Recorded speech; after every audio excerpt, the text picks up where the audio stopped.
कई सारे लोगों के मन में ये सवाल होता है कि हेयर ट्रांसप्लांट के बाद हमें क्या क्या मेडिसिन लेना चाहिए या फिर मेडिसिन लेना ज़रूरी है।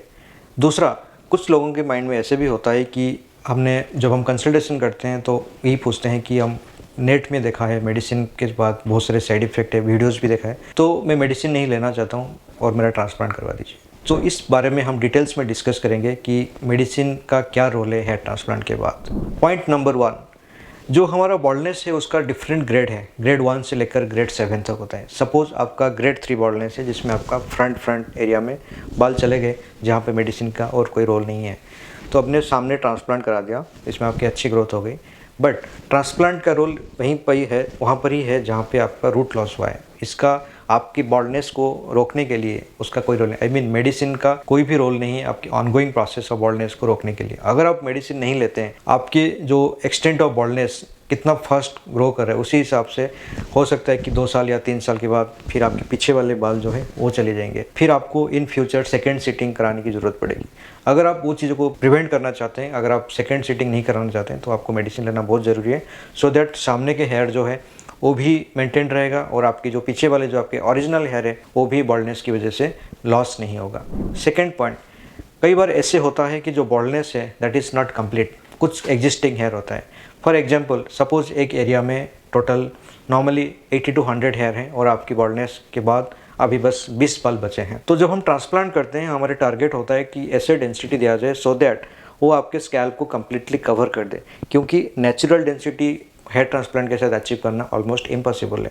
तो जो डेंसिटी हम अचीव करते हैं उसको हम बोलते हैं कॉस्मेटिक डेंसिटी। सपोज हमने 40 या 50 ग्राफ्ट एक एरिया में लगाया और आपके ओरिजिनल बाल थे 20, तो मिला के टोटल हो गया 70। जो ट्रांसप्लांटेड हेयर है वो तो अपने हिसाब से ग्रो करता है, बट आपके जो नेचुरल बाल थे वो अगर आप मेडिसिन नहीं ले रहे हैं तो इन फ्यूचर वो भी जाने की चांसेस है। तो down the time 1 year 2 year depend कर रहा है कि आप कितना फास्ट आपका लूज़ हो रहा है। तो कुछ टाइम के बाद आपको लगेगा कि जो ट्रांसप्लांटेड हेयर है उनका भी डेंसिटी कम हो रहा है। तो कई बार लोग ऐसे वो आके बोलते हैं कि मेरा जो ट्रांसप्लांट हुआ है वो भी डेंसिटी कम हो गया। इन रियलिटी क्या होता है कि आपके जो एग्जिस्टिंग हेयर है, अगर आप मेडिसिन नहीं लेते हैं, वो लॉस होता है। तो अगर आपको transplanted hair plus existing hair दोनों को मेंटेन करना है तो मेडिसिन लेना बहुत ज़रूरी है। तीसरा पॉइंट, ये ज़्यादा रिलेवेंट होता है जो लोग यंग एज में ट्रांसप्लांट कराते हैं। यूजुअली यंग एज मतलब बिलो 30 को हम यंग एज बोलते हैं। तो उस टाइम क्या होता है, जो पीछे का जो डोनर एरिया होता है, ऐसे तो हम उसको परमानेंट बोलते हैं, बट जो परमानेंट टर्म है वो एब्सोल्यूट नहीं है, वो रिलेटिव है।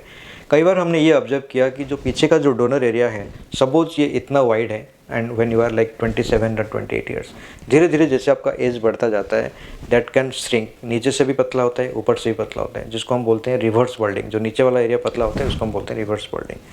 अगर हम इनिशियल फेज में जब आपके एरिया डोनर एरिया जब ब्रॉड था, जिसको हम बोलते हैं dynamic, it's not a static donor, तो अगर हम ग्राफ नीचे वाला एरिया से पिक किया, इन फ्यूचर वो जाके आपके ओरिजिनल हेयर जो है जहाँ पे हमने ट्रांसप्लांट किया था, वो जो बाल जो हमने नीचे वाला एरिया से अगर पिक किया हुआ है तो आगे जाके भी थिनिंग होता है।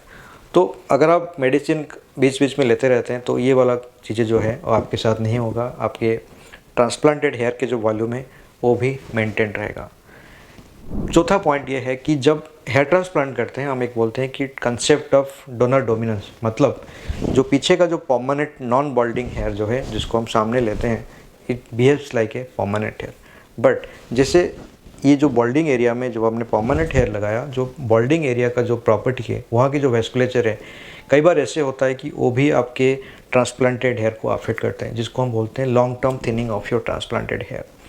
तो इनिशियल 1 ईयर के बाद आपका पूरा ग्रोथ आता है। फिर जो यंग एज में जो हमने नोटिस किया है, जिनका already ongoing process of baldness है, 2 साल 3 साल के बाद जो आपके ट्रांसप्लांटेड हेयर की वॉल्यूम है वो भी थोड़ा सा श्रिंक करना शुरू करता है।